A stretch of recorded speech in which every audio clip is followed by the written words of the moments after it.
जय सिया राम। जैसे कि मैंने कल के वीडियो में आपको 5 विशिष्ट योगों के विषय में ज्योतिष के जो है मैंने बताया था। आप लोग अपने अपने जन्मांक में जन्म कुंडली में देख सकते हैं। आज उन्हीं के आगे के 5 योगों के विषय में मैं आप लोगों से चर्चा करने उपस्थित हुआ हूं। और कृपया इस वीडियो को देखें और ज़्यादा से ज़्यादा शेयर करें और जितने भी आपके संबंधी एवं मित्र बंधु हैं सब तक पहुंचाएं, क्योंकि ये ऐसा योग किसी कुंडली में अगर उपस्थित है तो कृपया वो अपना भविष्य चयनित करके सही जगह प्रयत्न करे, जिससे उसे कम समय में अधिक लाभ मिल सके और सफल हो जाए। अनन्य प्रकार की समस्याओं से जूझ रहे प्राणियों के लिए बहुत सार्थक एवं सुलभ मात्र से मैं एक ज्योतिष प्रकाश की तरह आप लोगों तक प्रकाशित कर रहा हूँ कि आप लोग इसको जान करके अपने अपने भाग्य में उदय कर सके, उन्नति करें। मेरी यही शुभकामनाएं हैं। जैसे कि मैंने कल बताया था एकवली योग, और उसके बाद छठा योग जो होता है चतुसार योग होता है। चतुसार योग का कर्म है कि जन्म कुंडली में आपका जो जन्मांक है उस कुंडली में अगर जन्म कुंडली में सभी 4 ग्रहों में हो और एक ऐसा जातक महाधनी एवं राजसुखी कहलाता है। अर्थात जन्म कुंडली में किसी एक भाव में अगर लग्न है, द्वितीय है, पंचम है, खष्टम है या किसी अन्य भाव में अगर 4 ग्रह एक साथ उपस्थित हैं और वह कुछ भी उच्च के हों या नीच के हों या नीच ग्रह हो या मारक हो या कारक हो, संबंध इसका नहीं है, मात्र चतुर्घड़ी योग इसको कहते हैं। और ये योग अगर उपस्थित है किसी की कुंडली में तो वह महाधनी योग होता है। वह व्यक्ति जो है मिट्टी के बर्तन में भी भोजन करे तो स्वर्ण का निर्मित हो जाता है और वो जो भोजन करेगा वह भी स्वर्ण हो जाता है। इस प्रकार का जो है ये योग बताया गया है। इस योग को मैंने भृगु संहिता एवं मानसागरी प्रमाणानुसार आप तक पहुंचाया हूं और इस योग को आप जानिए और ज़्यादा से ज़्यादा अपनी कुंडली सामने आप रख लें तो ज़्यादा सुलभ आप समझ पाएंगे, मुझे भी अच्छा लगेगा बताने में। दूसरा योग है ऋतुसार द्वितीय योग। यदि जन्म कुंडली में सभी ग्रह मेष, कर्क, तुला और मकर इन चारों राशियों वाले घरों में उपस्थित हो, द्वितीय प्रकार का यह ऋतुसार योग बताया गया है। अर्थात जन्म कुंडली में अगर कर्क राशि है, 4 नंबर लिखा है वहां पे सारे ग्रह उपस्थित हैं, या 1 नंबर लिखा है मेष राशि वहां पे सारे ग्रह उपस्थित हैं, तो आपका जो है चतुर्घड़ी ये द्वितीय योग कहलाता है। और अगर तुला और मकर है, तुला 7 नंबर की राशि और मकर जो है 10 नंबर की राशि, अगर इनमें जो है नंबर पड़ा है और इन नंबरों पे अगर सारे ग्रह 4 ग्रह उपस्थित हैं तो आप मानिए महाधनी चतुर्सारी योग होगा। इस योग का जातक जो है महाधनी एवं राज सुखी प्राप्त करने वाला एवं समस्त प्रकार के अनिष्टों का, अपनी हानियों का विनाश करने वाला होता है। और इसके पश्चात में आगे बढ़ता हूँ तो जो अष्टम योग है उसको कहते हैं अमर योग। अष्टम योग अमर योग है। यह जन्म कुंडली में समस्त व्यक्तियों में नहीं होता, प्राय बहुत कम लोगों में होता है, और जिनमें है वो कृपया अपनी कुंडली सामने रख करके इस बात पे ध्यान दें और समझें बात को और इस चीज का उपयोग करें।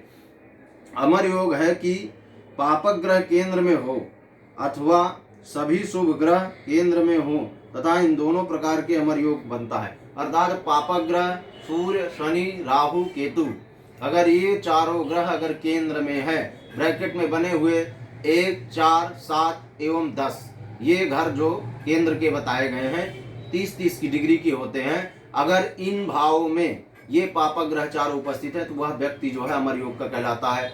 और अगर इनमें ही उच्च का बृहस्पति, उच्च का शुक्र एवं उच्च का शनि एवं उच्च का कोई अन्य शुभ ग्रह भी उपस्थित है तो वह व्यक्ति जो है अमर योग होता है। अमर योग में जातक का काम होता है, क्रूर स्वभाव वाला व्यक्ति जरूर होता है परंतु राज सुख को प्राप्त कर देता है तथा सौभाग्य आदि का खूब आनंद लेता है और व्यापार आदि में संपूर्ण मात्रा से सफल एवं समृद्धि को प्राप्त करता है। ये अमर योग के विषय मैंने आपको बताया। अब नवम योग है काल योग। नौवां योग है, इसको कहते हैं काल योग। यदि जन्म कुंडली में तुला राशि में हो, शुक्र अगर तुला राशि का स्वामी होकर के जन्म कुंडली में किसी भी भाव में बैठे और मंगल अगर मेष राशि में हो तथा बृहस्पति की राशि में मंगल उपस्थित हो, धनु की राशि या मेष राशि में अगर मंगल हो और शुक्र जो है तुला राशि में हो तो वह व्यक्ति काल योग का शिकार होता है और उसको काल योग से जो है काफी दुखद एवं समस्या व्यथित, बीमार एवं अनन्य प्रकार के मृत्यु तुल्य कष्ट को प्राप्त करता है। इस प्रकार का मैंने काल योग के विषय में आपको बताया। और दशम योग है, और दशम योग त्रिंड योग।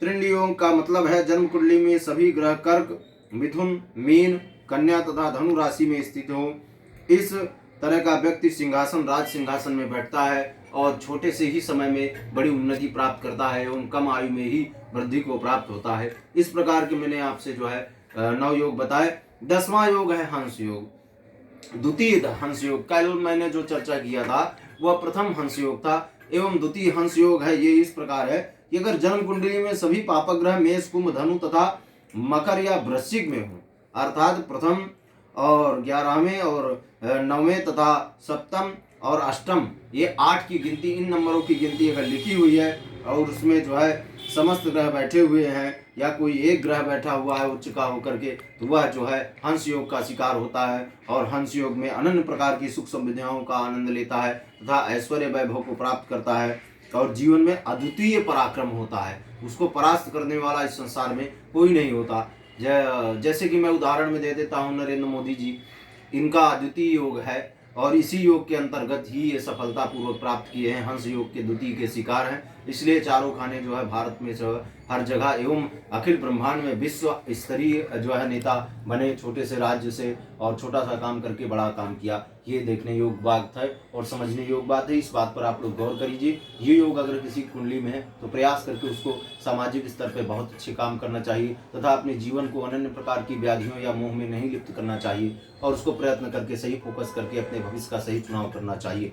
और जो 11वां योग है ये है वापी योग। जन्म कुंडली में पहले या दूसरे घर 11वें भाव को छोड़कर अन्य सभी ग्रहों स्थित हो तो ऐसा जातक अपने कुल में प्रधान, दीर्घायु तथा प्रियवादिनी तथा अत्यंत धैर्यवान व्यक्ति कहलाता है। ऐसे प्राणी को समस्त प्रकार की जो है तालाब एवं बावड़ी को तड़ाग आदि का जल, श्राद्ध इत्यादि का वहदान करने वाला व्यक्ति होता है तथा जीवन में समस्त प्रकार की समृद्धि को प्राप्त करता है। 11वें और सप्तम, इनमें अगर कोई ग्रह न हो, अन्य भावों में अगर ग्रह उपस्थित है, वह व्यक्ति समस्त प्रकार की ऊर्जा का संचार करता है। और ये इस प्रकार मैंने 11 दोषों को बताया। कल के वीडियो में मैं आपके साथ फिर हाजिर होऊंगा और कुछ नए रोचक तत्वों को लेकर के ज्योतिष के विषय का और जीवन के समस्त कर्मों का उद्धार करने के लिए मैं आप लोगों को जो है, ज्योतिष आज के समय में बहुत ही महत्वपूर्ण विषय हो चुका है। हर व्यक्ति इस विषय में जानना चाहता है, इसलिए मैंने आपको ये जो है ज्योतिष की रोचक तत्व की जानकारी देना आरंभ किया है। समस्त पापक ग्रह एवं अन्य